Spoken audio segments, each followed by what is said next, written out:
Odd सतगुरु रामपाल जी परमेश्वर जी की जय हो।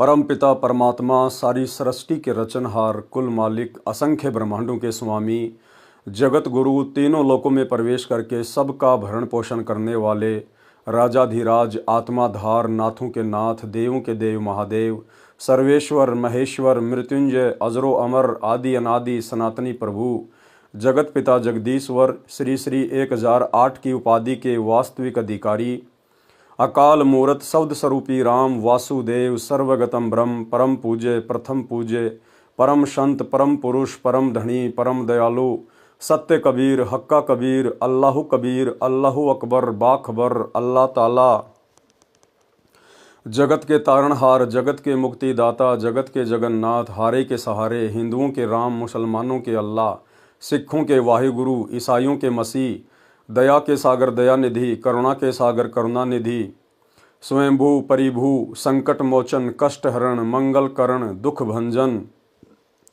अविगत कबीर निर्विकार निर्विषम परमात्मा अलय अलेख सतगुरु आदि अनादि सतगुरु असली मर्यादा पुरुषोत्तम असली राम असली कृष्ण असली घनश्याम असली मुरारी राजाओं के राजा महाराजाओं के महाराजा शहंशाहों के शहंशाह सम्राटों के सम्राट भगवानों के भगवान अल्लाहों के अल्लाह प्रभुओं के प्रभु मसीहाओं के मसीह सच्चे वाहिगुरु बाबाओं के बाबा पीरों के पीर सेठों के सेठ जगत सेठ सावड़सा सेठ सर्वगुण संपन्न अनंत कोटि कलाओं के स्वामी अनंत कोटि ब्रह्मांडों के नायक योगियों में महायोगी ध्यानियों में महाध्यानी सिद्धों में परम सिद्ध ज्ञानियों में तत्वज्ञानी ब्रह्म ज्ञानी महाज्ञानी परम ज्ञानी सर्वश्रेष्ठ ज्ञानी विज्ञानी युवा कबीर समृत कबीर असमवात अमित ओझा सच्चे रहनुमा करीम अल्लाह सुभान अल्लाह दुनिया के अंतिम पैगंबर 8 सितंबर 1951 से गांव धनाना जिला सोनीपत हरियाणा भारतवर्ष की पावन भूमि पे प्रकट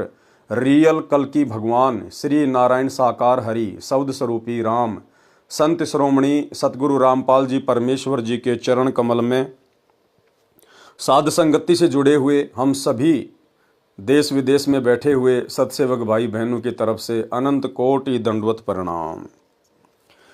सत्साई भाई और बहनों, दया परमपिता परमेश्वर जी की, सारी सृष्टि के पालनकर्ता की, सारी सृष्टि के रचयिता की, सारी सृष्टि के सृजनहार की सतगुरु रामपाल जी परमेश्वर जी की, यही वो परमेश्वर है जिसे हिंदू अपना भगवान कहते हैं। यही वो परमेश्वर है जिसे मुसलमान अपना अल्लाह कहते हैं। और यही वो परमेश्वर है जिसे ईसाई अपना मसीहा और सिख भाई अपना वाहे गुरु कहते हैं। और जितने भी व्यक्ति जिनको भी अपना इष्ट मानकर पूजते हैं, माई मसाणी सेठ शीतला भैरव भूत हनुमंत या अन्य देवी देवता, उन देवी देवताओं के रूप में भी उन आत्माओं की रक्षा और सुरक्षा उनके संस्कार आधार से यही परमपिता परमेश्वर सतगुरु रामपाल जी भगवान करते हैं। तो आज आप और हमारा सौभाग्य है कि जिस समय वो परमात्मा इस कलयुग की बिचली पीढ़ी में 8 सितंबर 1951 के दिन सशरीर प्रकट हुए गांव धनाना जिला सोनीपत हरियाणा में, हम आम लोगों की चरम दृष्टि को धोखा देते हुए, काल के साथ में आंख में चोली खेलते हुए एक माता के गर्भ से आने की लीला की। और आज परमेश्वर ने अपने तत्व ज्ञान से ये साबित कर दिया कि सतगुरु रामपाल जी के अलावा इस पूरी सृष्टि में अन्य कोई परमेश्वर नहीं है, अन्य कोई भगवान अल्लाह मौला नहीं है। ये स्वयं कबीर देव हैं, कबीर देव जो सतगुरु के चोले में धरती पे प्रकट हैं। हम आत्माओं को अपना तत्व ज्ञान दे रहे हैं, हमारे आत्म कल्याण के लिए चिंतित हैं। और वर्तमान में अपने मिशन के तहत, अपनी लीला के तहत सन 2014 से हिसार की छोटी जेल में बैठे हुए हैं। और समय आने पर, जो समय युग परिवर्तन का होगा, महाविनाश का होगा, जो समय 2028 निश्चित किया हुआ है भविष्य वक्ताओं ने भी और स्वयं पूर्ण परमेश्वर सतगुरु रामपाल जी ने भी अपनी ज्ञान गंगा पुस्तक में नास्त्रदमस की भविष्यवाणी में 2028 युग परिवर्तन का समय स्पष्ट रूप में लिखा हुआ है।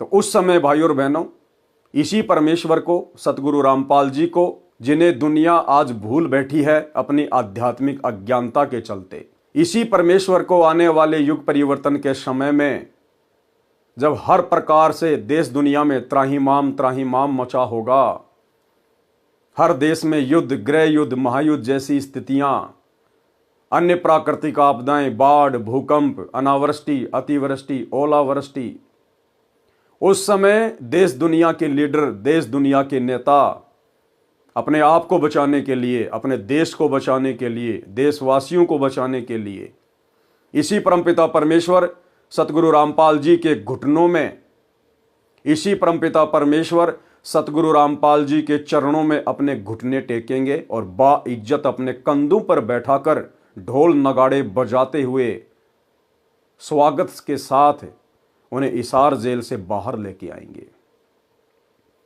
अन्यथा इस प्रकार से हिसार जेल में बैठे हुए सतगुरु रामपाल जी को ये दुनिया परमेश्वर के रूप में नहीं मानने वाली, नहीं जानने वाली। कुछ बड़ा होगा और इतना बड़ा होगा जो दुनिया वालों की कल्पना से बाहर है। उसके बाद किसी भी धर्म के मानने वाले को, आज चाहे वो कितना अपने आप में कट्टर बन के बैठा हो, सतगुरु रामपाल जी के अलावा दूसरा कोई परमात्मा, कोई भगवान, कोई गॉड, कोई अल्लाह, कोई वाहिगुरु दिखाई ही नहीं देगा। तो भाई और बहनों, आप और हमारा सौभाग्य है।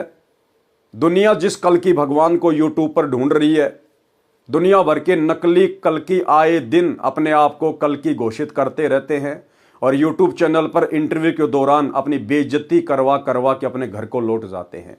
वो रियल कल की भगवान स्वयं सतगुरु रामपाल जी हैं। स्वयं सतगुरु रामपाल जी कल की यानी कलयुग का भगवान, जो कलयुग में अपनी लीला दुनिया को स्पष्ट रूप से दिखाएगा, अपनी पहचान पूरे विश्व में स्पष्ट रूप से करवाएगा, जो इस देश और दुनिया से जाति और धर्म का नामो निशान मिटा देगा।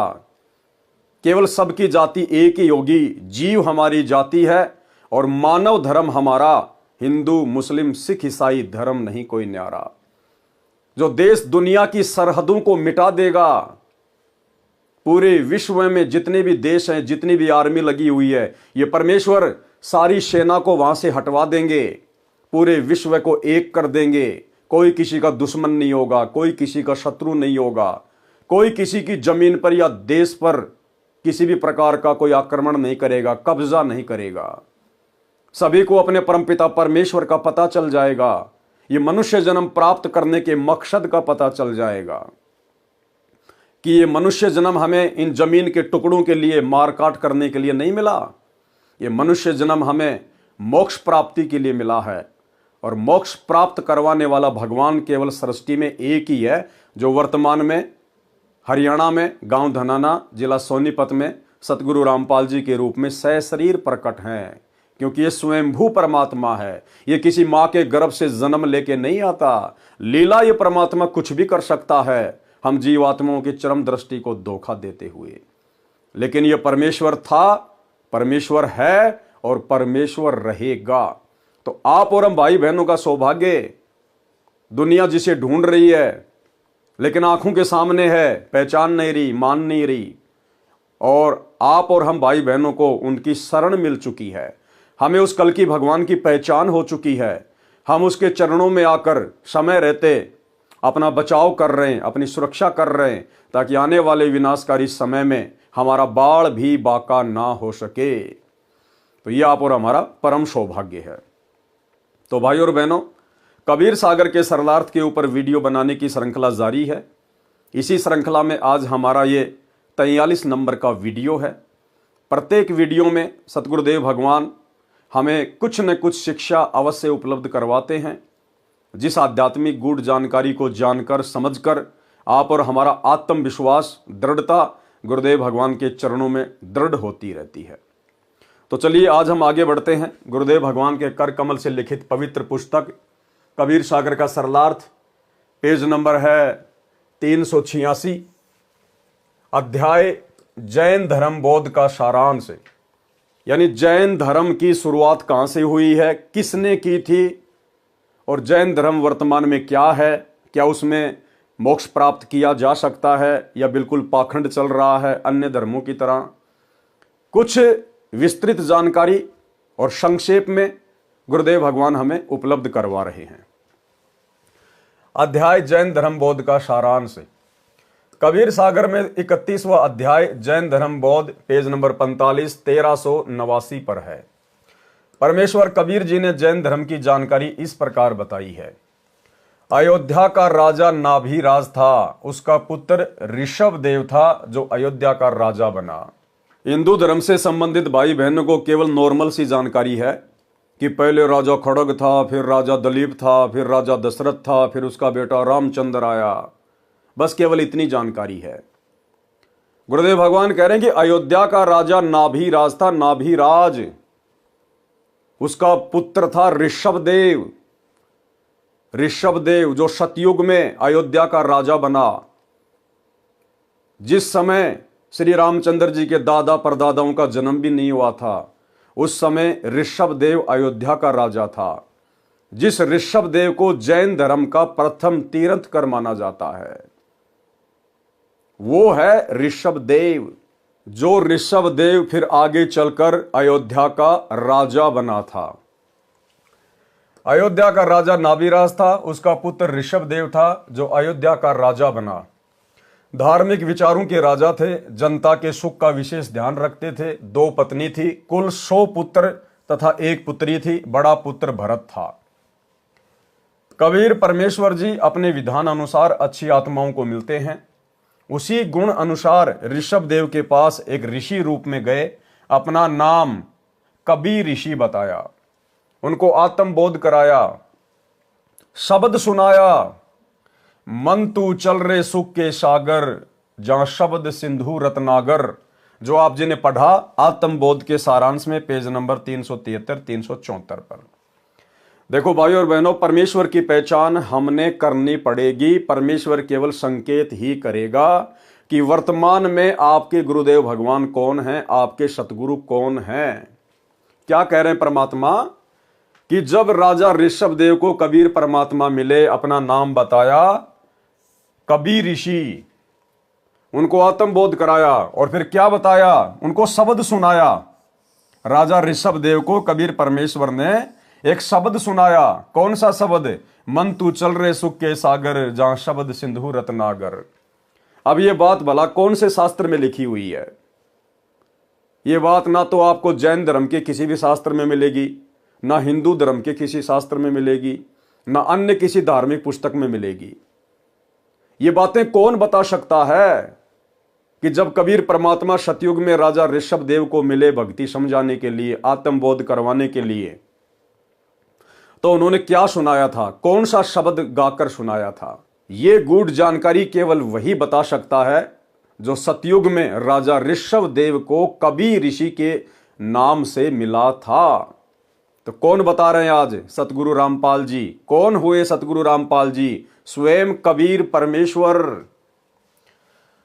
शब्द सुनाया, मन तू चल रे सुख के सागर, जहां शब्द सिंधु रत्नागर, जो आप जी ने पढ़ा आत्मबोध के सारांश में, पृष्ठ 373 374 पर, यानी पिछले वीडियो में।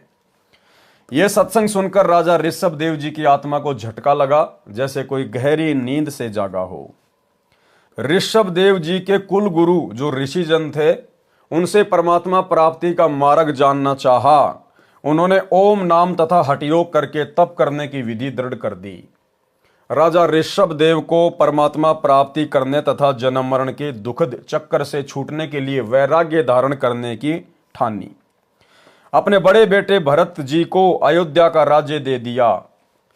ये रामचंद्र जी का भाई था भरत, वो अलग है, वो तो त्रेता में हुआ है। ये सतयुग की बातें चल रही है। अपने बड़े बेटे भरत जी को अयोध्या का राज्य दे दिया तथा अन्य पुत्रों को भी अन्य नगरियों का राज्य प्रदान करके घर त्याग कर जंगल में चले गए। परमेश्वर कबीर जी भी जंगल में गए। परमेश्वर कबीर जी जंगल में ऋषभदेव जी से फिर मिले और कहा कि हे भोली आत्मा, आसमान से गिरे और खजूर पर अटके, ये वाली बात चरितार्थ कर दी। यानी परमेश्वर ने कहा कि देख, मैं तेरे को मिला था, कबीर ऋषि के रूप में तेरे पास में आया था, मैंने तेरे को आत्मबोध कराया था, तेरे को सतलोक की जानकारी दी थी, तेरे को मैंने असली भक्ति बताई थी, और अब तू अपने कुल गुरुओं के चक्कर में आकर, उन नकली ऋषियों के चक्कर में आकर, जो केवल अपना पेट भरने के लिए, तेरे से दान दक्षिणा लेने के लिए तेरे को गुमराह करके बैठे हुए हैं, तो उनके चक्कर में आ गया और हमारी वाली भक्ति को त्याग दिया, तूने छोड़ दिया। और ये डले ढोने के लिए, ये व्यर्थ की साधना करके अपना जीवन बर्बाद करने के लिए तू राज्य त्याग कर वैराग्य धारण करके जंगल में भटक रहा है। लेकिन परमेश्वर ने बताया कि वो ऋषभ देव इस कदर उन गुरुओं के द्वारा भ्रमित हो चुका था कि उसने परमात्मा की एक भी बात नहीं मानी और परमात्मा वहां से चले गए। राज्य त्याग कर जंगल में निवास किया, परंतु साधना पूर्ण मोक्ष की प्राप्त नहीं हुई। ये तो जन्म मरण का चक्कर में रहने वाली साधना आप कर रहे हो। मेरे पास सत्य साधना है, आप मेरे से दीक्षा ले लो, आपका जन्म मरण सदा के लिए समाप्त हो जाएगा। तो ऋषभ देव जी ने क्या कहा? ऋषभ देव जी अपने गुरु जी के बताए मार्ग को पूर्ण रूप से सत्य मान चुके थे। उन नकली ऋषियों के द्वारा बताए गए भक्ति मार्ग को सत्य मान चुके थे। इसलिए उन्होंने कभी ऋषि की बातों पर विशेष ध्यान नहीं दिया। ध्यान देना भक्तों पॉइंट के ऊपर। इसलिए उन्होंने कवि ऋषि की बातों पर विशेष ध्यान नहीं दिया, यानी परमात्मा की बातों पर विशेष ध्यान नहीं दिया। प्रभु कबीर देव चले गए। भाई और बहनों, ये नियम है परमात्मा का, क्योंकि काल के साथ परमेश्वर का एग्रीमेंट है, उनका वचन है। काल ने कहा था कि आप नीचे जाओगे, अपना ज्ञान प्रचार करोगे, आत्माओं को सतलोक की जानकारी दोगे, सत भक्ति बताओगे। हे प्रभु, जो आपके ज्ञान को स्वीकार करे, आप केवल उन्हीं को सतलोक लेकर जाना, और जो आपके ज्ञान को स्वीकार ना करे, आपकी मर्यादा में आके जो भक्ति ना निभाए, आपकी भक्ति को हल्के में ले, आपकी मर्यादाओं को तोड़े, आप उसको जबरदस्ती सतलोक ना लेकर जाना। तो परमेश्वर ने कहा तथास्तु, ऐसा ही करूंगा। तो अपने उस एग्रीमेंट के अनुसार गुरुदेव भगवान ने, कबीर परमेश्वर सतगुरु रामपाल जी ने राजा ऋषभ देव के साथ में कोई जबरदस्ती नहीं की कि ठीक है भाई, मैंने तो तेरे को सही साधना बताने का प्रयास किया है, लेकिन तू मान ही नहीं रहा, तो कोई बात नहीं, जैसा तेरा भाग्य, जैसी तेरी किस्मत है। और कबीर देव वहां से चले गए। ठीक इसी प्रकार भाइयों और बहनों, वर्तमान में परमात्मा अपने भक्तों के साथ इस कलयुग की पिछली पीढ़ी में भी जबरदस्ती नहीं करेगा। सन 1994 से सतगुरु रामपाल जी परमेश्वर जी ने अपना यथार्थ 13वां कबीर पंथ शुरू करके और वर्तमान समय तक ठोक ठोक कर ज्ञान दे दिया है, कई बार रिवीजन भी करवा दिया है। अब यदि उनका कोई भगत उनकी मर्यादाओं को ठीक प्रकार से फॉलो नहीं करेगा, इस ज्ञान को हल्के में लेगा, भक्ति को सीरियस नहीं लेगा, बात बात पे मर्यादा तोड़ेगा, जैसे कि वर्तमान में गुरुदेव के कलयुगी परिवार के द्वारा, सतलोक आश्रम संचालकों के द्वारा, कोऑर्डिनेटरों के द्वारा आए दिन कुकर्म करके संगत की नित मर्यादा तोड़वाई जाती है। 2019 में बेचारे भगत समाज को कांग्रेस सरकार की गोद में बैठा दिया गया। बीजेपी का विरोध और कांग्रेस का समर्थन पूरे देश में जमकर संगत के कर्म फुड़वाए। वर्तमान 2024 में कांग्रेस को पीछे छोड़ दिया और बीजेपी सरकार की गोद में आ बैठे, भक्तों के जमकर कर्म फुड़वा रहे हैं, राजनेताओं की रैलियों में भेजकर उनका सपोर्ट करवाकर।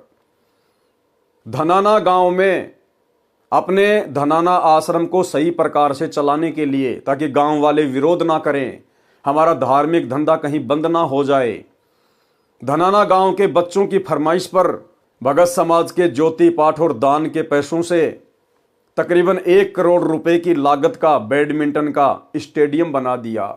जबकि सतगुरु रामपाल जी के तो यहां तक आदेश हैं, यदि कोई व्यक्ति ताश भी खेल रहा है तो ना ही आपने वहां बैठना है और ना ही आपने किसी प्रकार का कोई सहयोग करना है। बावजूद इसके संत रामपाल जी की मर्यादाओं की धज्जियां उड़ाते हुए उनके कलयुगी परिवार ने धनाना गांव में 1 करोड़ रुपए की लागत का बैडमिंटन का स्टेडियम बना दिया। धनाना आश्रम के अंदर 10 एकड़ जमीन में एक बहुत बड़ी हॉस्पिटल का काम शुरू कर दिया गया है, टोटल गुरुदेव के ज्ञान और विधान के विपरीत। और भी अन्य प्रकार से संगत की आए दिन मर्यादा तोड़वाई जा रही है। हरियाणा के गोहाना में एक जाट भवन का निर्माण कार्य चल रहा है।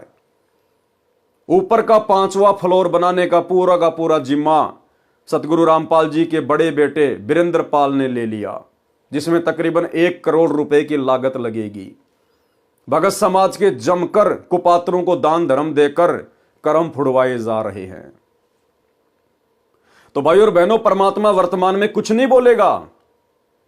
अगर आपने अपने गुरुदेव को भगवान मान लिया, परमात्मा मान लिया, तो परमात्मा अंतर्यामी होता है।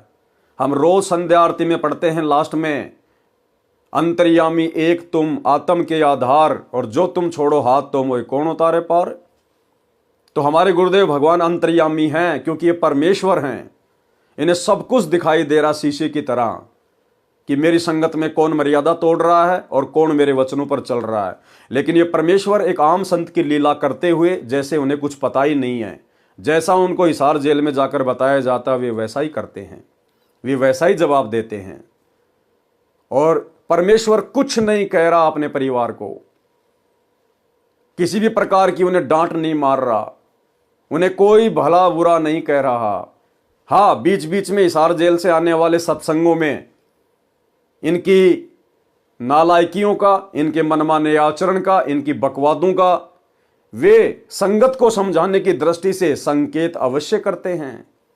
जैसा कि ऑडियो नंबर 67 में सतगुरु रामपाल जी ने स्पष्ट कर दिया कि आश्रम से जुड़े हुए भगत बिल्कुल भी मर्यादा में नहीं है, जगत वालों से भी गए गुजरे हैं, जगत वालों से भी गए गुजरे, अपनी गुरु बहनों को भी नहीं छोड़ रहे, उनके साथ में भी घटिया हरकतें, गंदी हरकतें कर रहे हैं।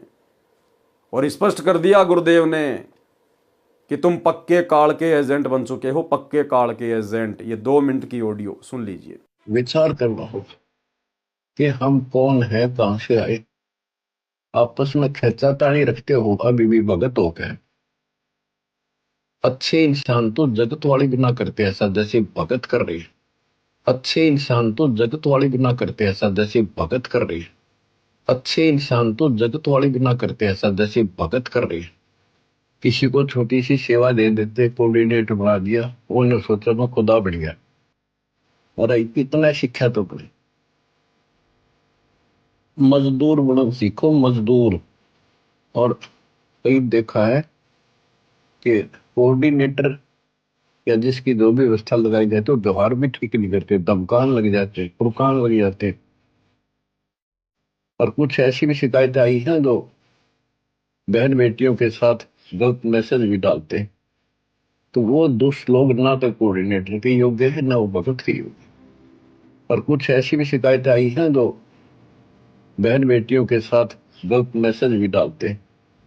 तो वो दुष्ट लोग ना तो कोऑर्डिनेटर के योग्य है, ना वो भगत के योग्य। और कुछ ऐसी भी शिकायतें आई हैं जो बहन बेटियों के साथ गलत मैसेज भी डालते। तो वो दुष्ट लोग ना तो कोऑर्डिनेटर के योग्य है, ना वो भगत के योग्य। तो ऐसा तो संगत माई कुसंगत उपजेगी, और ऐसी कुसंगत होगी फिर हम रखेंगे नहीं उसको खेत में। किसान उस कुबाड़ को पाड़ कर खेत से बाहर फेंक देता है, तो उसको आप मिशन से निकाल दिया जाया करेगा। सुधर जाओ, एक के नहीं सुनी जाया करती, दिशाओं शिक्षा दी जाती है, अमल कर लो इन पे। कर्म बतेरे फोड़ लिए, इस ज्ञान का असर क्या हुआ? थोड़ा सा सुख होते फिर पक्के एजेंट काल के बन जाते हैं, बकवाद वही करनी, भगवान से दूर हो जाएगा। थोड़ा सा सुख होते फिर पक्के एजेंट काल के बन जाते हैं, बकवाद वही करनी, भगवान से दूर हो जाएगा। थोड़ा सा सुख होते फिर पक्के एजेंट काल के बन जाते हैं, बकवाद वही करनी, भगवान से दूर हो जाएगा। तो भाई और बहनों, कहने का मतलब है अंतर्यामी परमात्मा सब कुछ देख रहा है, लेकिन 2014 बरवाला कांड के बाद से ये भक्तों की परीक्षा का समय चल रहा है। परमात्मा अपनी तरफ से कुछ भी नहीं कहेगा। जो जैसा वर्तमान में बीज बोएगा, उनके ज्ञान को जिसने जैसा समझा होगा, आने वाले समय में वो भगत वैसी ही अपने कर्मों की फसल काटेगा। इसलिए उन्होंने कबीर ऋषि की बातों पर विशेष ध्यान नहीं दिया। प्रभु कबीर देव चले गए। राजा ऋषभ देव जी पहले 1 वर्ष तक निराहार रहे, फिर 1000 वर्ष तक हठ योग तप किया। उसके पश्चात दीक्षा देने लगे। उन्होंने प्रथम दीक्षा अपने पुत्र मारीची को दी, जो भरत का पुत्र था। मारीची वाला जीव ही आगे चलकर 24वें तीर्थकर बने, जिनका नाम महावीर जैन था। यानी राजा ऋषभदेव का पुत्र था भरत, और भरत का जो बेटा था मारीच, वही आत्मा इस कलयुग में आगे चलकर जैन समाज के जो 24वें तीर्थंकर हैं महावीर जैन, वो बने। मारीच वाला जीव ही आगे चलकर 24वें तीर्थंकर बने, जिनका नाम महावीर जैन था। राजा ऋषभदेव जी यानी प्रथम तीर्थंकर जैन धर्म के प्रवर्तक से दीक्षा प्राप्त करने के पश्चात मारीची जी वाला जीव 60 करोड़ बार गधा बना। यानी वो मारीच वाली आत्मा, राजा ऋषभदेव के पुत्र वाली आत्मा जो आगे चलकर महावीर जैन बना था, वो महावीर जैन बनने से पहले वो आत्मा, वो जीव क्या क्या बना। मारीची जी वाला जीव 60 करोड़ बार गधा बना, 30 करोड़ बार कुत्ता बना, करोड़ों बार बिल्ली, करोड़ों बार घोड़ा, करोड़ों बार नपुंसक, करोड़ों बार वेश्या तथा पेड़ आदि के जन्मों में कष्ट उठाता रहा। कभी कभी राजा बना और 80 लाख बार देवता बना तथा नरक भी भोगा, और फिर ये उपरोक्त दुख भोगकर महावीर जैन भगवान बना। महावीर जैन की आत्मा क्या क्या बनी, ये जैन समाज के भाई और बहनों को विचार करना चाहिए। जिसे आप अपना भगवान मान के पूज रहे हो, अपना तीर्थंकर मान के पूज रहे हो, जिनकी साधना करने से आप अपने आप को मोक्ष प्राप्त मान रहे हो। अरे मारीची वाली आत्मा को किसने नाम दिया था? राजा ऋषभदेव ने। और आगे देखना राजा ऋषभदेव की कैसे दुर्गति से मौत हुई, जलकर मौत हुई, जलकर। अंत में वो इस कदर वैराग्य में आ गया था, उसने कपड़े पहनने भी छोड़ दिए, नंगा घूमा करता था, नंगा। उसको सुध बुध नहीं रही अपनी, और मुंह के अंदर एक पत्थर डाल लिया और जंगल में भटकता रहता था पागलों की तरह। एक समय जंगल में आग लग गई, उस आग में जल के और दर्दनाक अकाल मौत मरा ऋषभदेव, जैन धर्म का प्रथम तीर्थंकर। तो फिर महावीर जैन क्या होंगे? महावीर जैन के पास में क्या भक्ति होगी, क्या साधना होगी? और महावीर जैन ने तो फिर आगे चलकर जैन धर्म में 363 पाखंड मत चलाए, 363 पाखंड। जैन धर्म वालों की खुद की पुस्तक आओ जैन धर्म को जाने, उसमें स्पष्ट तौर पर लिखा हुआ है। मारीची जी वाला जीव 60 करोड़ बार गधा बना, 30 करोड़ बार कुत्ता बना, करोड़ों बार बिल्ली, करोड़ों बार घोड़ा, करोड़ों बार नपुंसक, करोड़ों बार वेश्या तथा वृक्षों आदि के जन्मों में कष्ट उठाता रहा। कभी कभी राजा बना और 80 लाख बार देवता बना तथा नरक भी भोगा, और फिर से उपरोक्त दुख भोगकर महावीर जैन भगवान बना। नंगे रहते थे कौन? ऋषभदेव जी नंगे रहते थे। श्री महावीर जैन जी के जीव ने 363 पाखंड मत चलाए, और महावीर जैन जी भी नंगे ही रहा करते थे। भोगेगा अपना किया रे। एक समय महावीर जैन वाला जीव यानी मारीची वाला जीव राजा था। अब गुरुदेव भगवान हमें महावीर जैन का एक जीवन बता रहे हैं कि भगवान महावीर बनने से पहले वो एक राजा था। और ध्यान से सुनिए भाई और बहनों, ये कथा हमें बहुत गहरी शिक्षा देगी। हमने किसी का भी अहित नहीं सोचना है, हमने किसी के साथ भी बदतमीजी नहीं करनी, जबरदस्ती नहीं करनी, मन में भी किसी के प्रति हमने बुरा नहीं सोचना है। हाँ, जो सत्य है वो डंके की चोट पर कहेंगे, विदुर की तरह कहेंगे, भले थप्पड़ लगे लेकिन परमात्मा का थप्पड़ पड़ने से बच जाएंगे। एक समय महावीर जैन वाला जीव यानी मारीची वाला जीव राजा था। उसका एक विशेष नौकर था। राजा का मनोरंजन करने के लिए एक वाद्य यंत्र बजाने वाली पार्टी होती थी। राजा धुन सुनते सुनते सो जाता तो वह तान यानी वो धुन बंद कर दी जाती थी। राजा अपने महल में पलंग पर लेटा लेटा धुन सुना करता। अपने नौकर को कह रखा था कि जब मुझे नींद आ जाए तो बाजा बंद करा देना। एक दिन नौकर आनंद मगन होकर धुन सुनने में लीन हो गया। उसको पता ही नहीं चला कि राजा कब सो गए। शोर से राजा की निंद्रा भंग हो गई। राजा जब उठा तो मंडली बाजा बजा रही थी। राजा को गुस्सा आया, उस नौकर को दंडित करने का आदेश सुना दिया कि इसने मेरे आदेश को अनसुना किया है। इसके कानों में कांच पिघलाकर गरम गरम डालो। नौकर ने बहुत प्रार्थना की, क्षमा कर दो, आगे से कभी ऐसी गलती नहीं करूंगा। परंतु अहंकार वश राजा ने उसकी एक नहीं सुनी और सिपाहियों ने उस नौकर को पकड़कर जमीन पर लेटाकर दोनों कानों में पिघला हुआ गर्म कांच यानी शीशा डाल दिया। नौकर की चीख हृदय विदारक थी, महीनों तक दर्द के मारे रोता रहा। उसके बाद समय आने पर राजा का देहांत हुआ, यानी महावीर जिस जन्म में राजा था, समय आने पर फिर वो राजा वाला शरीर भी छूट गया, यानी राजा भी मरा। समय आने पर राजा का देहांत हुआ। फिर वही जीव, यानी वही महावीर जैन वाली आत्मा, फिर वही जीव महावीर जैन रूप में जन्मा। घर त्याग कर जंगल में साधना करने लगा। उसी क्षेत्र में एक व्यक्ति अपनी गायों को घास चराने ले जाता था। दोनों में मित्रता हो गई। वह व्यक्ति गांव से भोजन ले आता था, महावीर जी को खिलाता था। एक दिन उस गोपाल को किसी कार्यवश घर जाना पड़ा, तो उसने साधक से कहा, यानी महावीर जैन से कहा कि मेरे को गांव जाकर आना है, आप मेरी गायों का ध्यान रखना, कहीं गुम ना हो जाए।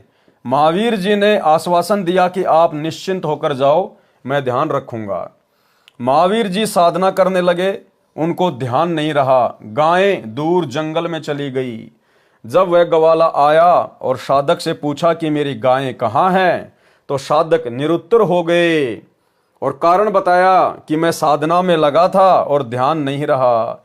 ग्वाले को पता था कि गायें जंगल में गहरा जाने के पश्चात जीवित नहीं बचती, क्योंकि वहां शेर, चीते आदि खूंखार जानवर बहुत संख्या में रहते थे। अपने धन की हानि का कारण साधक को मानकर, यानी महावीर जैन को मानकर, बांस की लाठी को तोड़कर उससे पतली पतली दो टुकड़ी 2 इंच लंबी लेकर साधक को पकड़कर, यानी महावीर जैन को पकड़कर बलपूर्वक जबरदस्ती धरती के ऊपर गिराकर दोनों कानों में वे टुकड़ी ठोककर अंदर तोड़ दी। भाइयों और बहनों, वो ग्वाला वही नौकर था जिस नौकर के कानों में गरम गरम शीशा पिघलाकर, और महावीर जैन ने जब वो राजा था एक जन्म में, उस नौकर के कानों में डलवाया था।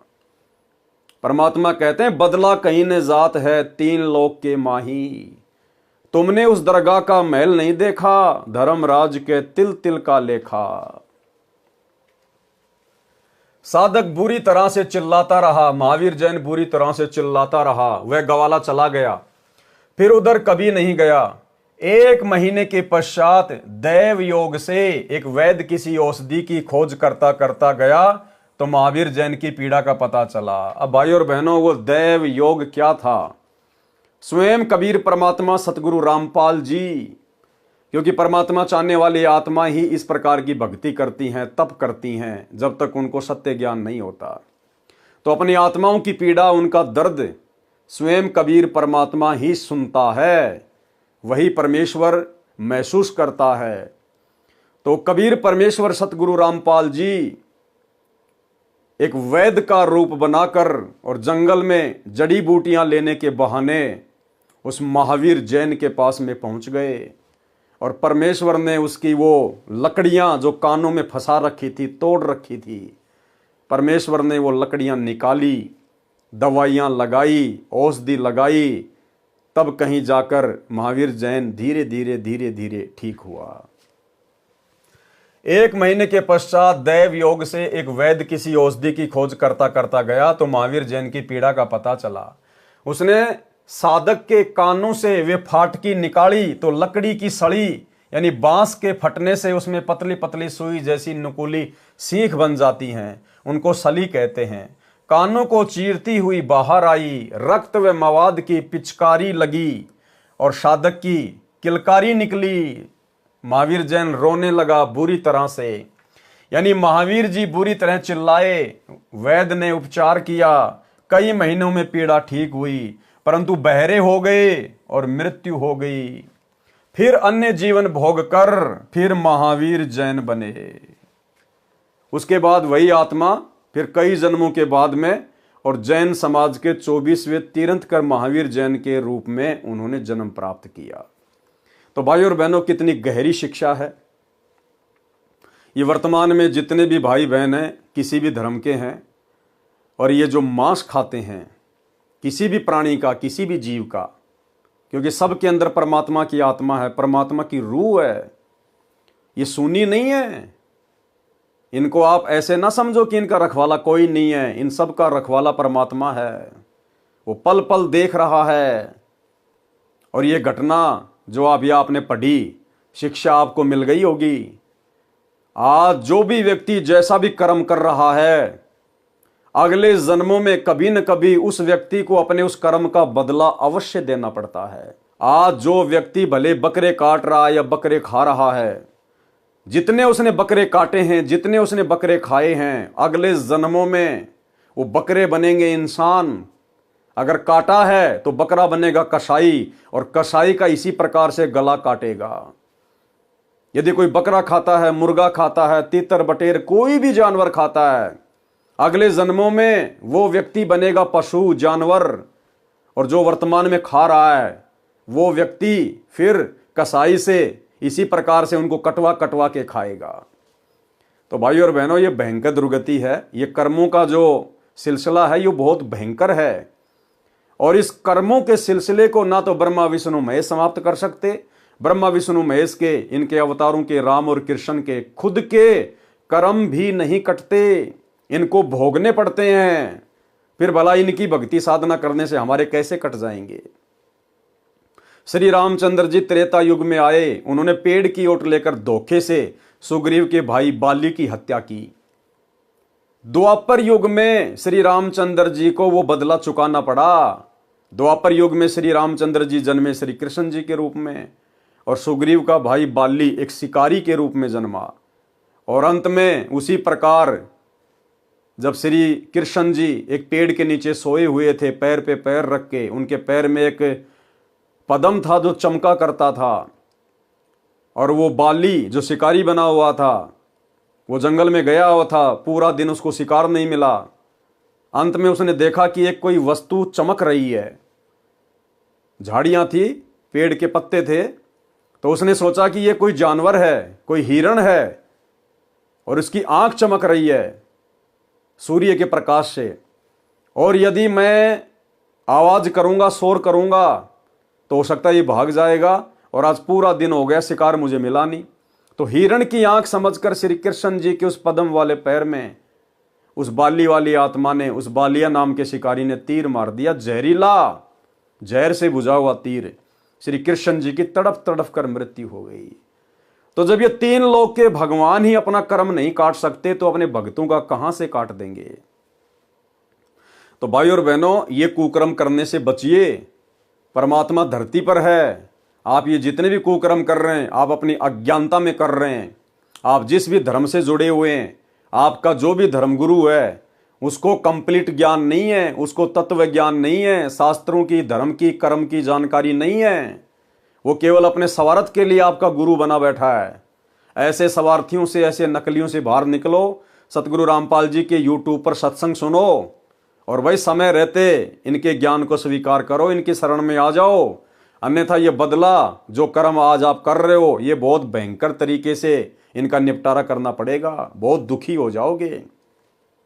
और भाई और बहनों, जिस प्रकार वर्तमान में हम साथ संगति से जुड़े हुए सत्सेवक भाई बहनों के साथ गुरुदेव भगवान का कलयुगी परिवार, ये कोऑर्डिनेटर, जिस प्रकार से ये लोग बदतमीजियां करते हैं, बकवादे करते हैं, साथ संगतियों में आकर पुलिस वालों की मदद लेकर, उनको पैसे देकर, उनको शराब पिलाकर पुलिस वालों से भक्तों की पिटाई करवाते हैं, साथ संगतियां रुकवाते हैं, भगत भाई बहनों को अन्य नाजायज तरीकों से दुखी करते हैं, परेशान करते हैं, मुकदमे करवाते हैं। भाई और बहनों, ये कर्म भोगने पड़ेंगे।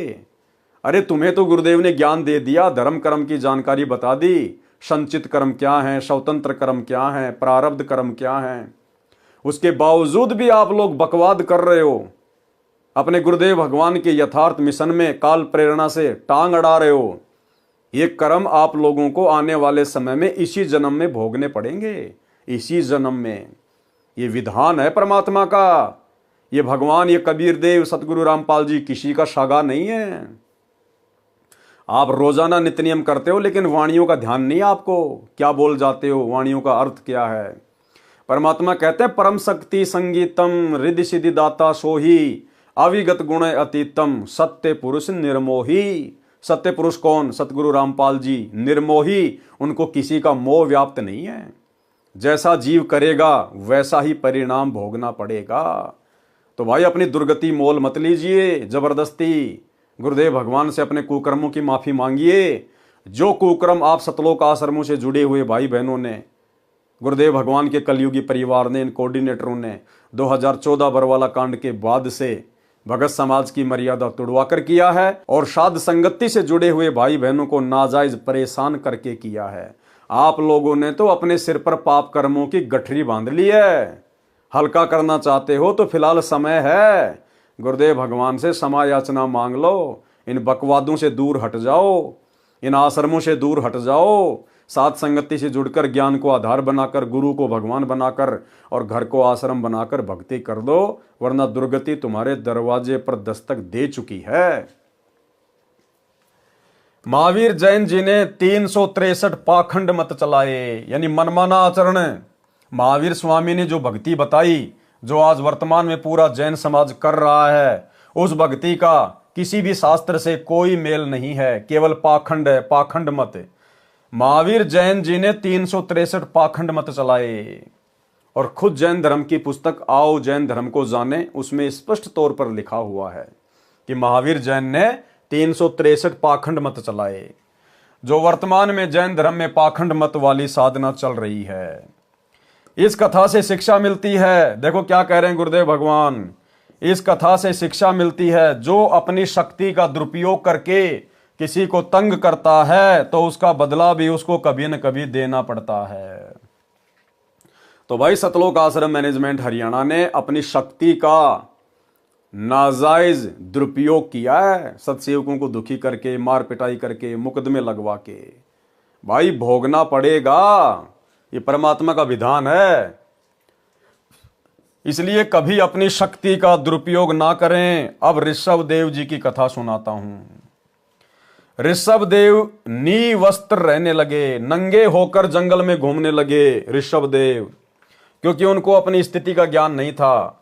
वे परमात्मा के वैराग्य में इतने मस्त थे कि उनको ध्यान ही नहीं था कि वे नंगे हैं। उनका ध्यान परमात्मा में रहता था। यानी जैसा भी उसके नकली गुरुओं ने साधना बता रखी थी, ओम नाम का जाप करो, परमात्मा निराकार है, ध्यान लगाओ, तप करो, ज्योति दिखाई देगी, वही भगवान है। वो उसी में मस्त हो गया, काललोक की भक्ति में, नरक वाली भक्ति में। वर्तमान में जैनी महात्माओं ने वह नकल कर ली और नंगे रहने लगे। ये मात्र परंपरा का निर्वाह है।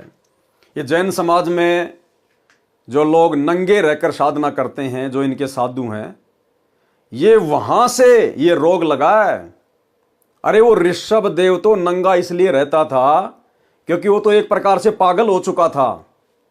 वो तो काल की भक्ति के ऊपर आसक्त हो चुका था। उसको अपनी कोई शुद्ध बुद्धि नहीं थी, इसलिए वो नंगा होके घूम रहा था। अपनी तरफ से नहीं, उसको पता ही नहीं था कि मैंने कपड़े पहन रखे हैं कि नहीं पहन रखे हैं। जैसे एक पागल व्यक्ति की स्थिति हो जाती है।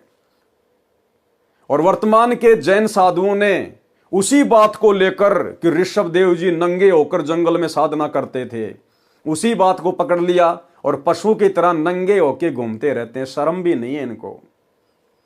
अरे अगर नंगे रहकर ही भगवान प्राप्ति होती है तो मेरे भाई ये जितने भी जानवर हैं ये तो कभी जिंदगी में कपड़े पहनते ही नहीं।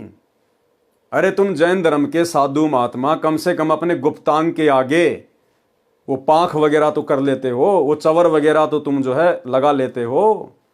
ये जानवर तो कुछ नहीं करते, ये तो पैदाइशी नंगे हैं। तो ये तो तुमसे पहले मोक्ष प्राप्त करेंगे। अगर नंगा रहकर फिरने से ही भगवान मिलता है तो भाई ये पाखंड है, पाखंड, मनमाना आचरण है।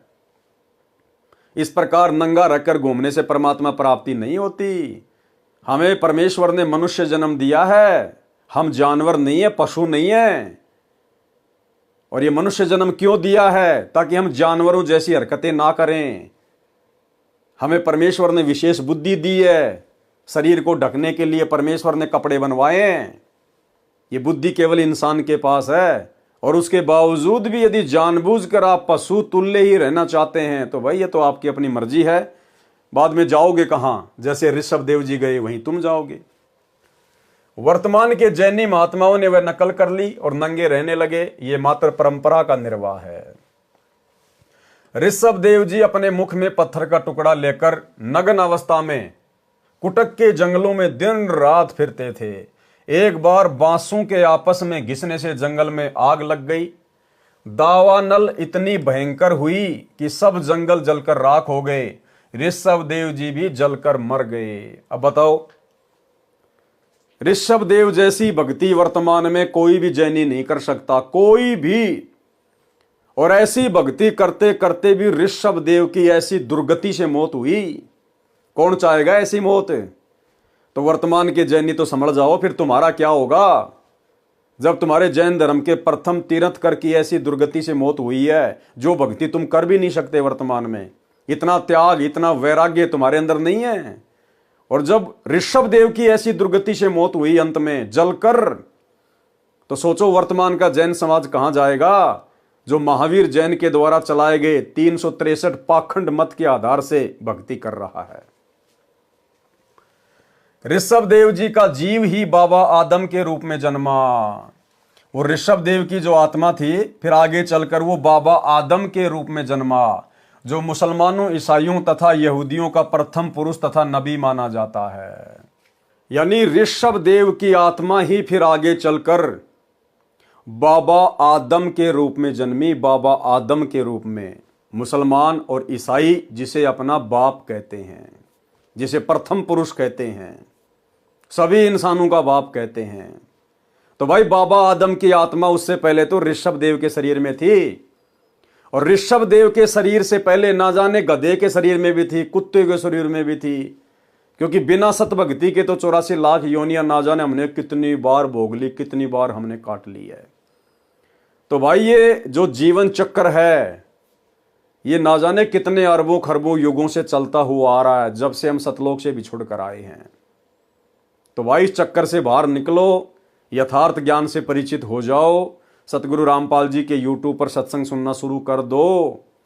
अपनी दुर्गति करवाने से बचो, आने वाला समय बहुत भयंकर है। त्राइमाम मचेगी।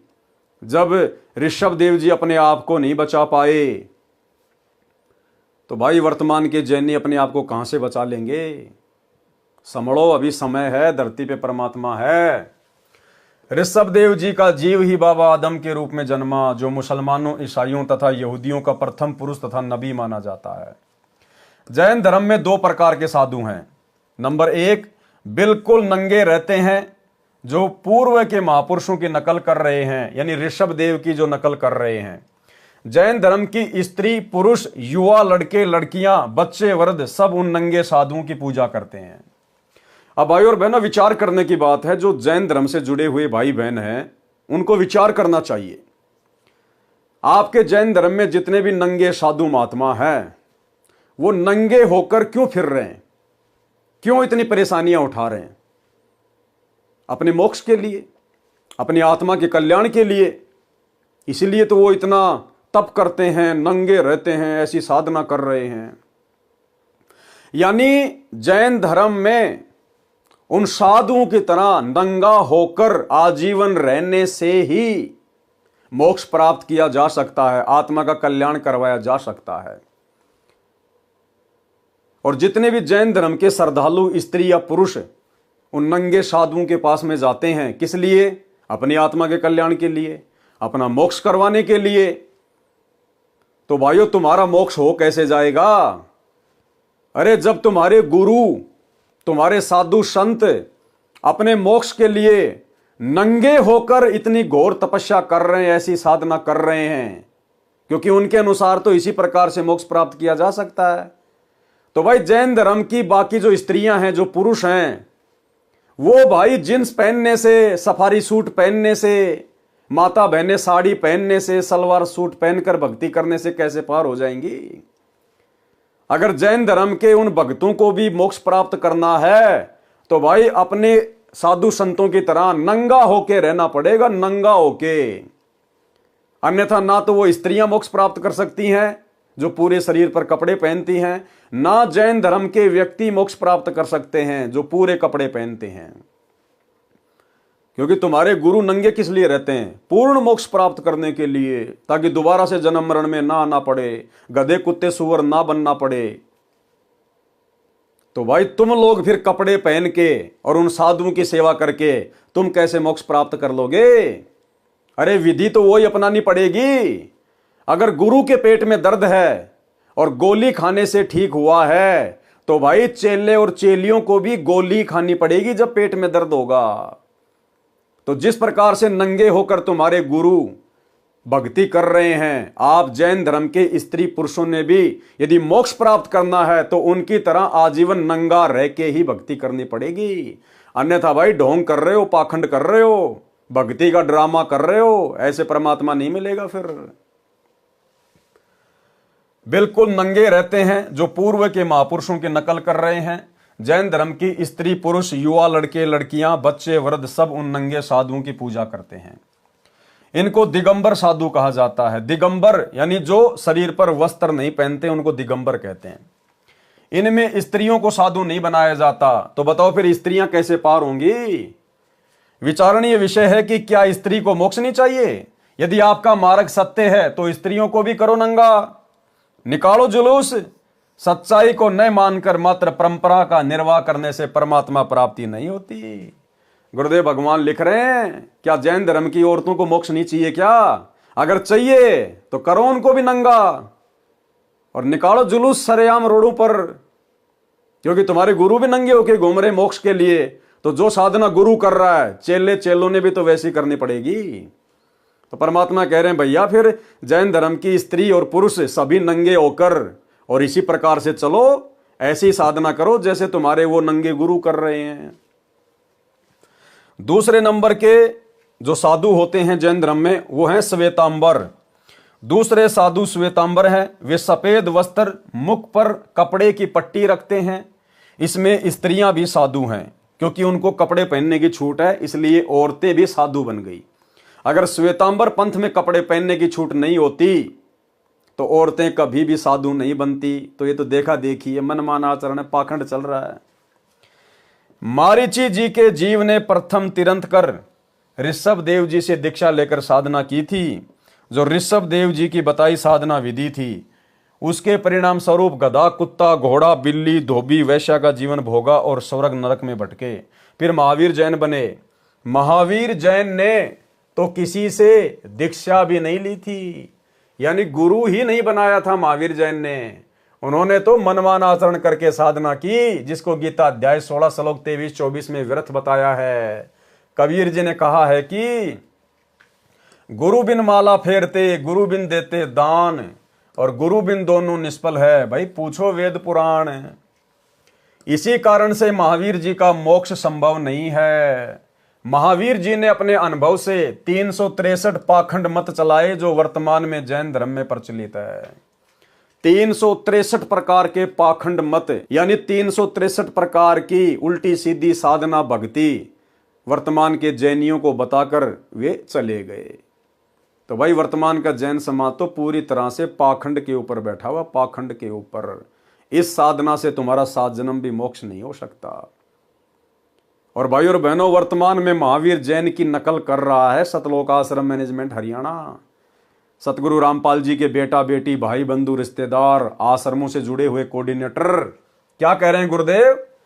महावीर जी ने अपने अनुभव से, यानी जैसा भी उनको अनुभव हुआ, जो भी उनके अंदर काल प्रेरणा से विचार उत्पन्न हुए, महावीर जी ने अपने अनुभव से 363 पाखंड मत चलाए जो वर्तमान में जैन धर्म में प्रचलित हैं।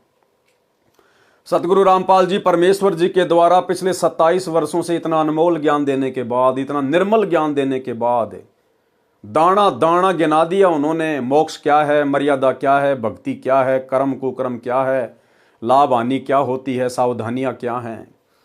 उसके बावजूद भी 2014 में उनके जेल जाने के बाद उनके कलयुगी परिवार ने, उनके बेटा बेटियों ने, इन कोऑर्डिनेटरों ने संगत में ना जाने सैकड़ों प्रकार के पाखंड मत चला दिए, सैकड़ों प्रकार के पाखंड मत। 2019 में कांग्रेस का समर्थन, कांग्रेस को वोट डलवा दिए। वर्तमान 24 में बीजेपी का समर्थन, बीजेपी को वोट डलवा दिए। धनाना गांव में 1 करोड़ रुपए की लागत से बैडमिंटन का स्टेडियम बना दिया। सतलोक आश्रम धनाना में 10 एकड़ जमीन में हॉस्पिटल का काम शुरू कर दिया। धनाना गांव वालों के लिए कबड्डी के मैच करवाए जाते हैं। गुरुदेव का बड़ा लड़का 31 हजार रुपये ट्रॉफी में देता है। धनाना गांव वालों के लिए फ्री में एम्बुलेंस चला दी। धनाना गांव वालों के लिए फ्री में बसें चला दी। रोडें बनाई जा रही है भक्तों को मजदूर बना के। गोहाना जाट भवन निर्माण कार्य में 1 करोड़ रुपए का सहयोग किया जा रहा है। ऊपर का पूरा धर्मशाला का फ्लोर बनाया जा रहा है। धनाना आश्रम के अंदर और अन्य आश्रमों के अंदर मिट्टी के गधे बना दिए, बैल बना दिए, गायें बना दी। कबीर जी का झोपड़ा बना दिया। मिट्टी खोद खोद के जेसीपी से पहाड़ बना दिए। जुलाहों का कुआं बना दिया। लहर तारा तालाब बना दिया। केवल संगत के मनोरंजन के लिए, संगत को खुश करने के लिए, संगत का मन बहलाने के लिए कि संगत आती रहेगी, हमें ज्योति पाठ और दान का पैसा देती रहेगी। आश्रम में रक्तदान, दे दान के कैंप लगवा दिए जाते हैं। दुनिया भर का पाखंड, जिस प्रकार महावीर जैन ने 363 प्रकार के पाखंड मत चलाए, तो भाइयों और बहनों, वर्तमान में गुरुदेव के जेल जाने के बाद उनके कलयुगी परिवार ने, इन कोऑर्डिनेटरों ने कम से कम 100 प्रकार के पाखंड मत तो संगत से करवाए हैं। तो महावीर जैन में और सतगुरु रामपाल जी के कलयुगी काल प्रेरित परिवार में किसी प्रकार का कोई अंतर नहीं है। महावीर जी ने अपने अनुभव से 363 पाखंड मत चलाए जो वर्तमान में जैन धर्म में प्रचलित है। विचार करें महावीर जैन की आगे क्या दुर्दशा हुई होगी, इसी प्रकार इन आश्रम वालों की क्या दुर्दशा होगी। यह स्पष्ट है क्योंकि राजा ऋषभदेव वेदोनुसार साधना करते थे।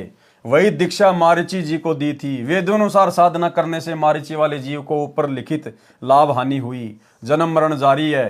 तो महावीर जी ने तो वेदों के विरुद्ध साधना विधि त्याग कर मनमान आचरण किया था।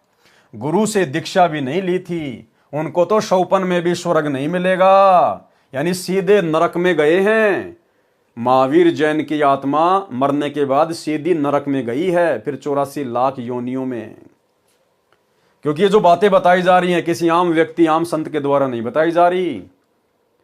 सभी आत्माओं के उत्पत्ति करता, सभी का लेखा जोखा रखने वाले, सभी के कर्मों का हिसाब किताब रखने वाले पूर्ण ब्रह्म परमात्मा कबीर देव सतगुरु रामपाल जी के द्वारा बताई जा रही हैं, लिखी जा रही हैं। उनको तो शौपन में भी स्वर्ग नहीं मिलेगा।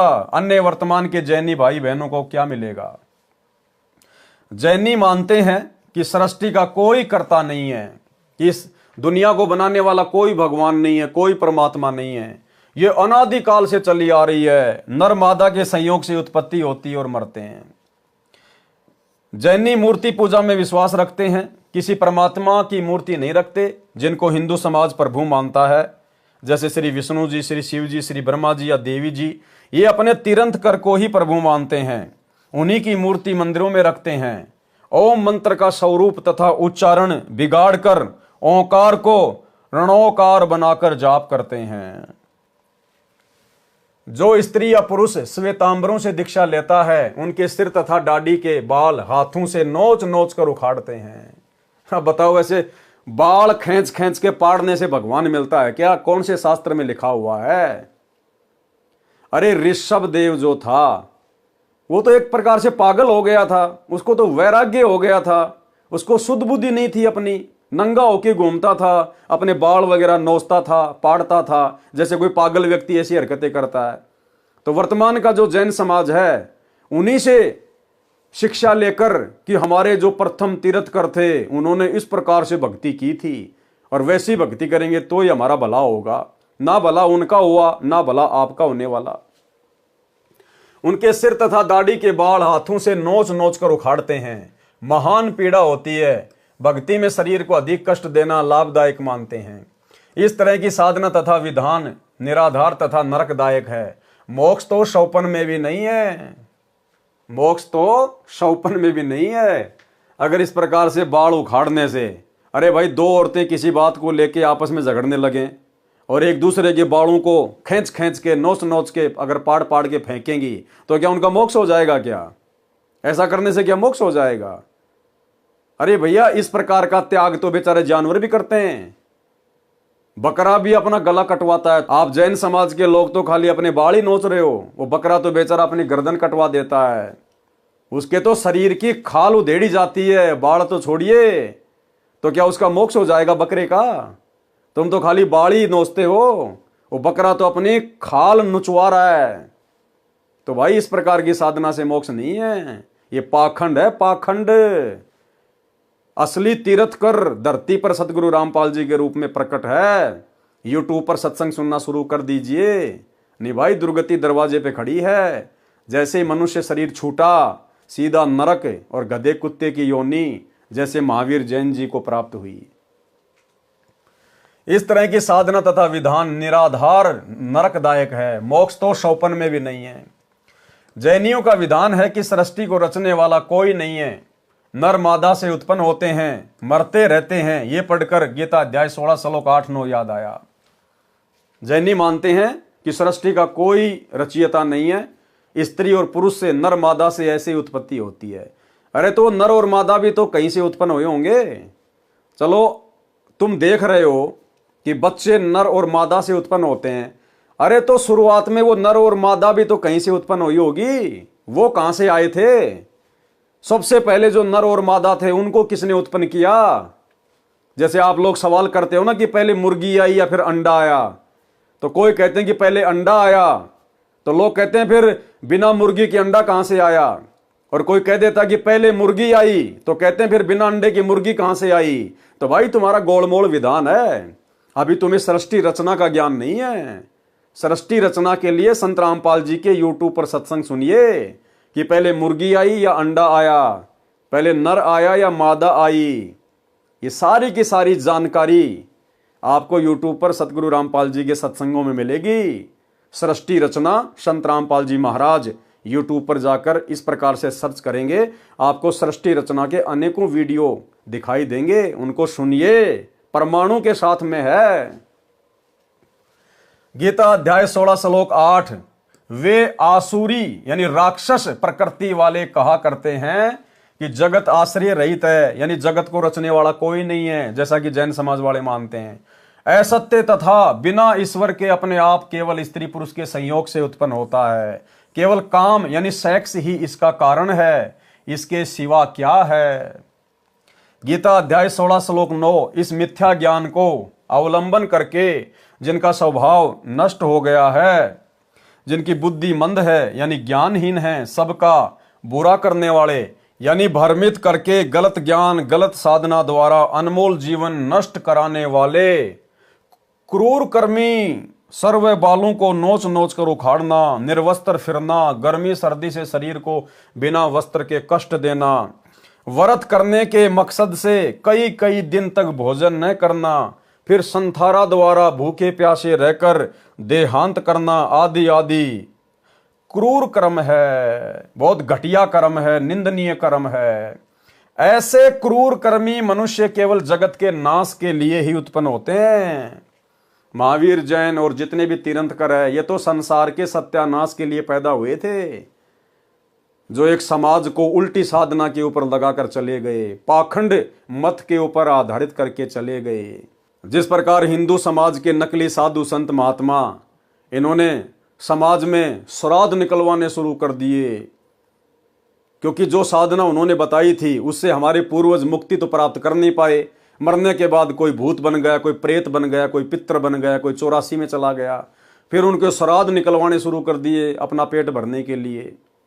तो इसी प्रकार से हर धर्म के अंदर उनके धर्म गुरुओं ने बिना सत्य ज्ञान के, बिना सतगुरु की शरण के, क्योंकि भाई सतगुरु तो एक ही है पूरी सृष्टि में, कबीर, और कबीर देव वर्तमान में स्वयं सतगुरु रामपाल जी के रूप में प्रकट हैं। इनके अलावा धरती पर ना कोई जगत गुरु है, बाकी मनमुखी जगत गुरु तो दिन में 2-4 यूट्यूब पर भी पैदा हो रहे हैं।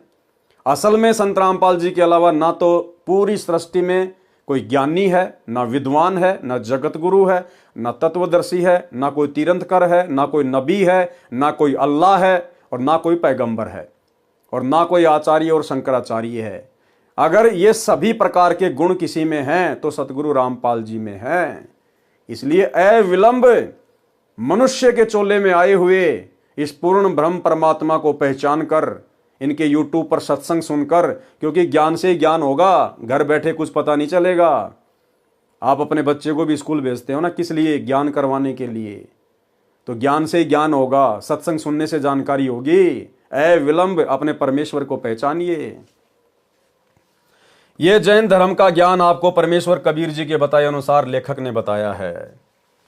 कबीर सागर के अध्याय जैन धर्म बोध का सारांश संपूर्ण हुआ। सत साहेब।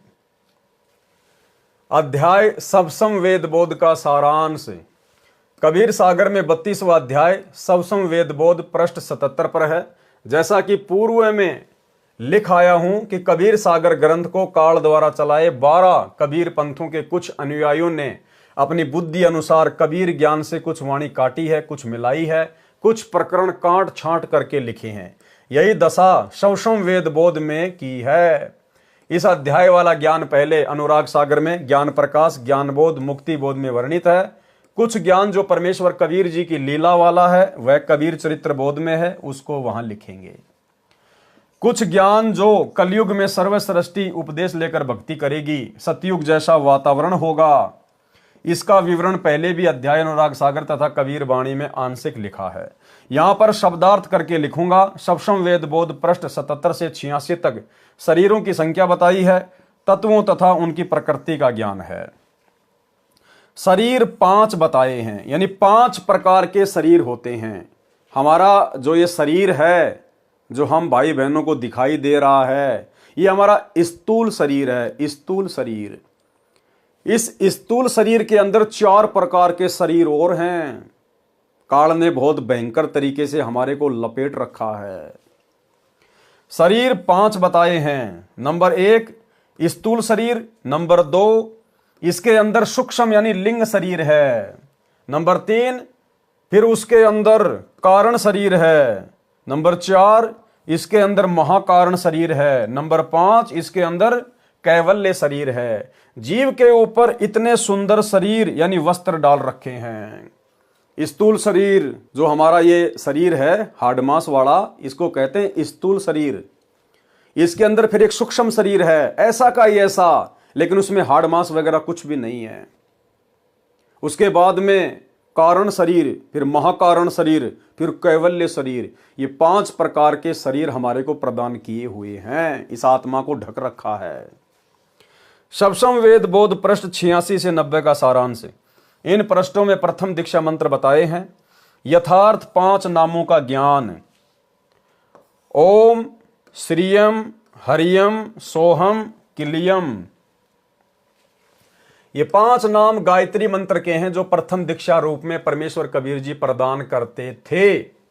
शब्दों पे ध्यान देना, ये हैं वो 5 मंत्र जिनको कबीर परमात्मा लोगों को दिया करते थे, भक्तों को प्रदान किया करते थे। यानी वर्तमान में हमें गुरुदेव भगवान जो 7 मंत्र देते हैं गायत्री मंत्र में, आज से पहले गुरुदेव भगवान के अलावा किसी भी कबीर पंथ में या आज से पहले कबीर परमेश्वर जी ने किसी को भी 7 मंत्र नहीं दिए, केवल 5 मंत्र ही दिया करते थे जो प्रथम दीक्षा रूप में परमेश्वर कबीर जी प्रदान करते थे। जो चूड़ामणि जी को यही मंत्र परमेश्वर कबीर जी ने दिए थे। धर्मदास जी के पुत्र चूड़ामणि जी को, जिस चूड़ामणि जी को कबीर परमात्मा सतगुरु रामपाल जी ने उत्तराधिकारी बनाया था आगे नाम दीक्षा देने के लिए, उनको केवल 5 ही मंत्र दिए थे। धर्मदास को अधिकारी नहीं बनाया था, धर्मदास को आगे नाम दीक्षा देने का आदेश नहीं दिया परमात्मा ने। तो भाई और बहनों विचार करो, जो परमात्मा का अधिकारी था, उत्तराधिकारी था, जिसको परमात्मा आगे दीक्षा देने का आदेश दे रहे हैं, उस आत्मा को केवल 5 मंत्र ही दिए और आगे भी 5 मंत्र ही देने का आदेश दिया, सतनाम भी नहीं दिया। फिर भला धर्मदास को जो अधिकारी भी नहीं था, भला फिर उसको परमात्मा 7 मंत्र कैसे देते? धर्मदास को भला सार शब्द परमात्मा ने कैसे दिया होगा, जब चूड़ामणि को केवल 5 मंत्र की ही दीक्षा दी, ना सतनाम दिया, ना कोई सार नाम दिया, ना सार शब्द दिया। इसलिए भाई और बहनों, आज से पहले परमात्मा ने केवल एक उदाहरण के रूप में धर्मदास जी को पेश करके कि भाई ऐसे ऐसे 3 चरणों में दीक्षा दी जाती है, प्रथम बार में 7 मंत्र दिए जाते हैं, फिर सतनाम, फिर सारनाम, फिर सार शब्द। हम पिछली पीढ़ी वालों को विश्वास दिलाने के लिए कि कंप्लीट भक्ति का कोर्स ये है, विधि ये है, ऐसे इन 3 चरणों में दीक्षा दी जाती है, केवल हमारे विश्वास को दृढ़ करने के लिए परमात्मा ने धर्मदास जी को निमित्त बनाकर ये बातें कही थी। बाकी धर्मदास जी को परमात्मा ने सार नाम दिया नहीं, प्रथम मंत्र भी कंप्लीट नहीं दिया था धर्मदास जी को, क्योंकि जो उत्तराधिकारी था, जिसको परमात्मा ने उत्तराधिकारी बनाया, चूड़ामणि जी को, जब उनको ही खाली 5 मंत्र दिए थे, तो भला धर्मदास जी जो उत्तराधिकारी नहीं थे उनको कैसे पूरा कोर्स देंगे। जो चूड़ामणि जी को यही मंत्र परमेश्वर कबीर जी ने दिए थे तथा आगे इन्हीं को दीक्षा रूप में देने का आदेश दिया था। ये मंत्र शरीर में बने कमलों में विराजमान 5 देवी देवताओं के हैं।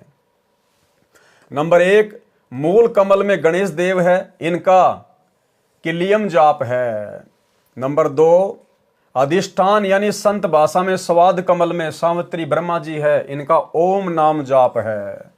नंबर 3, नाभि कमल में लक्ष्मी विष्णु जी हैं, इनका हरियम जाप है। नंबर 4, हृदय कमल में पार्वती शिव जी हैं, इनका सोहम जाप है। नंबर 5, कंठ कमल में देवी दुर्गा जी हैं, इनका श्रीयम जाप है। किसी भगत भाई बहनों को ये मंत्र सुनकर गलतफहमी ना हो जाए कि भाई मंत्र तो लिखे हुए हैं, क्यों ना हम इन मंत्रों को जाप करने लग जाएं। चाहे कोई संकल्प वाला भाई बहन हो या जो व्यक्ति अभी केवल संत रामपाल जी के सत्संग ही सुन रहा है, लेकिन मर्यादा ना निभाने की वजह से फिलहाल दीक्षा नहीं ले पा रहा, तो उनको लगे कि यार ये मंत्र तो लिखे हुए हैं, क्यों ना हम इन मंत्रों का जाप कर दें। चाहे सुबह से लेकर शाम तक पूरी जिंदगी जाप करते रहना।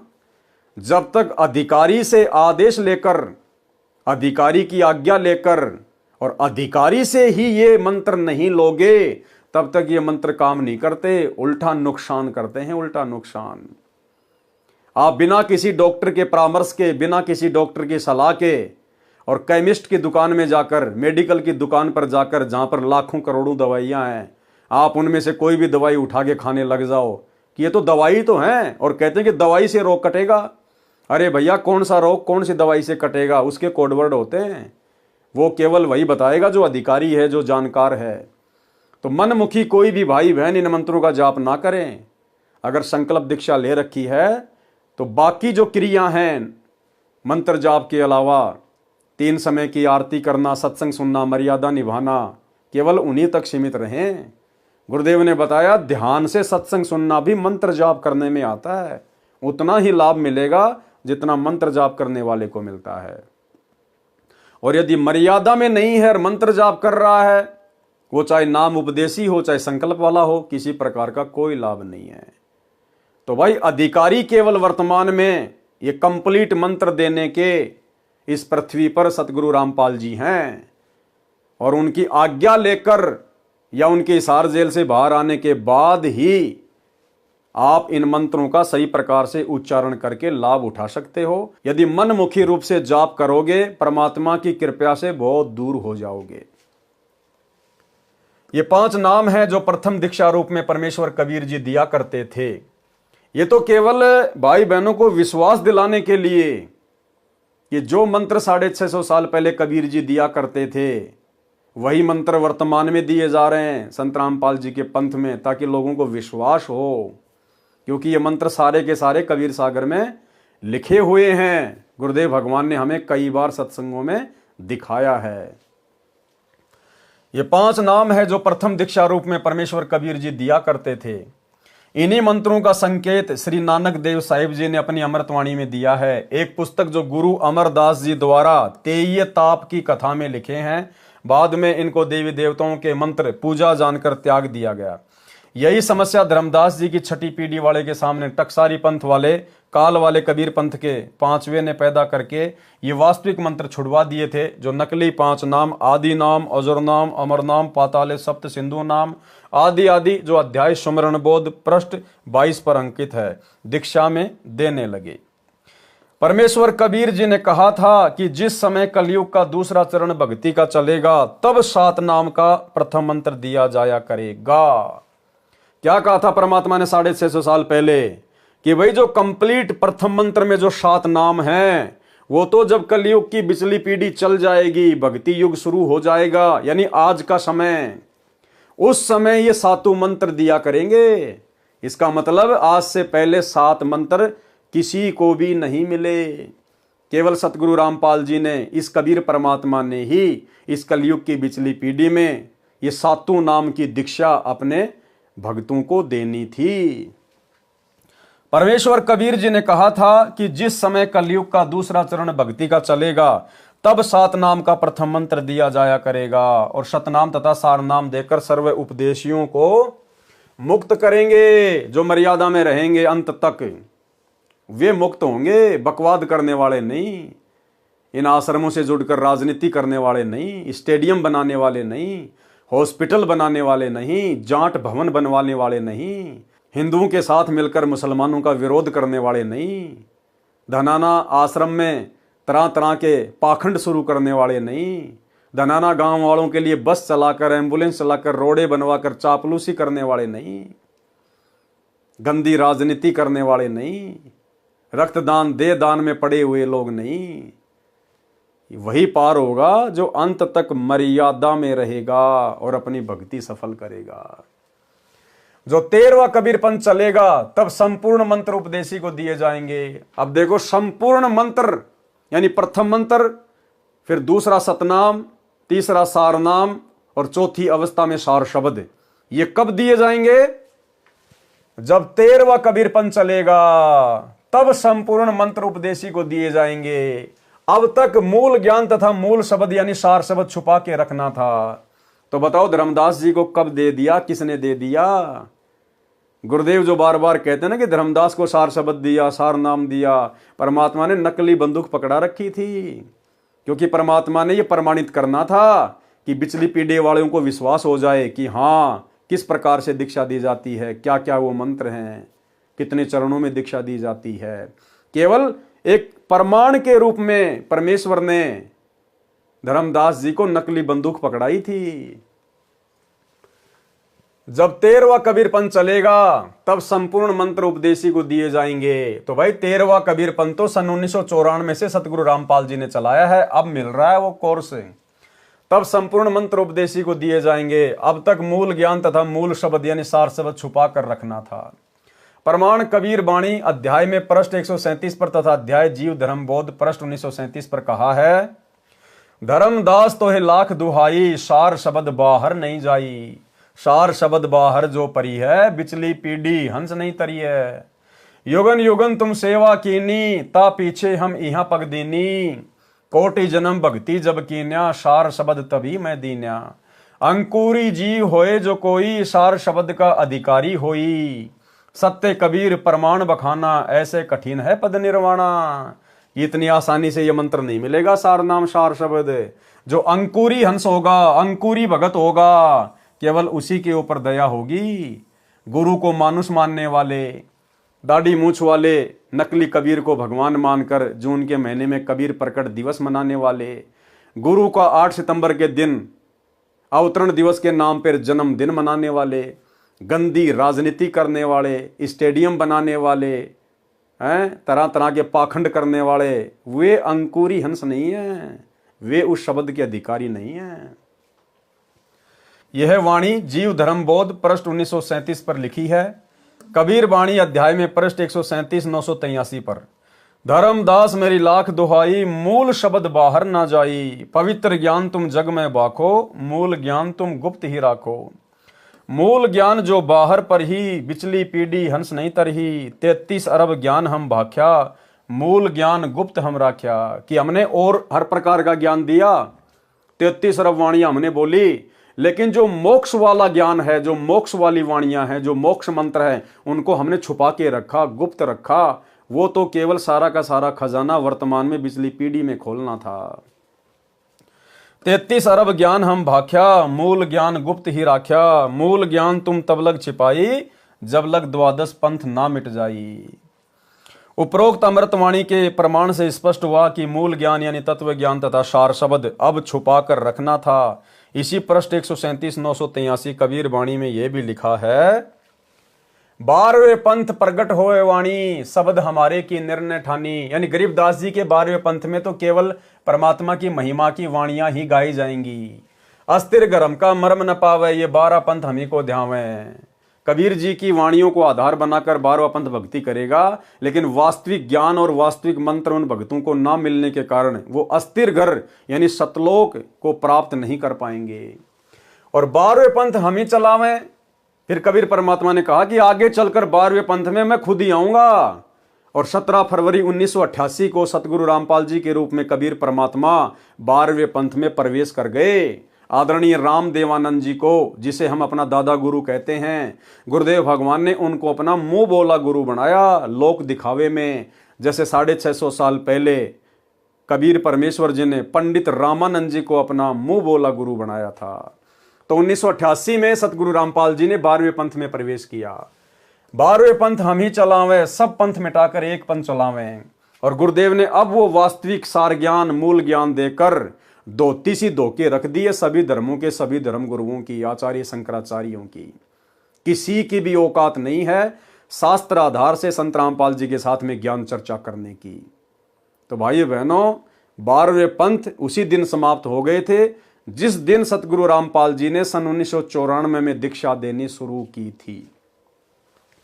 भावार्थ, 12वां पंथ संत गरीबदास जी का है। प्रमाण कबीर सागर में कबीर चरित्र बोध के पृष्ठ 1870 पर संत गरीबदास जी का जन्म विक्रमी संवत 1774 में सन 1717 में गांव छुडानी में हुआ। फिर उनका पंथ चला। सन 1988 में मुझदास का आध्यात्मिक जन्म संत गरीबदास जी यानी 12वें पंथ में हुआ। अर्थात स्वामी राम देवानंद जी गरीबदास ये संत से मुझे यानी मुझ रामपाल दास को 17 फरवरी 1988 को दीक्षा प्राप्त हुई। अब तक मूल ज्ञान यानी तत्व ज्ञान तथा सार शब्द मूल शब्द छुपाकर रखना था।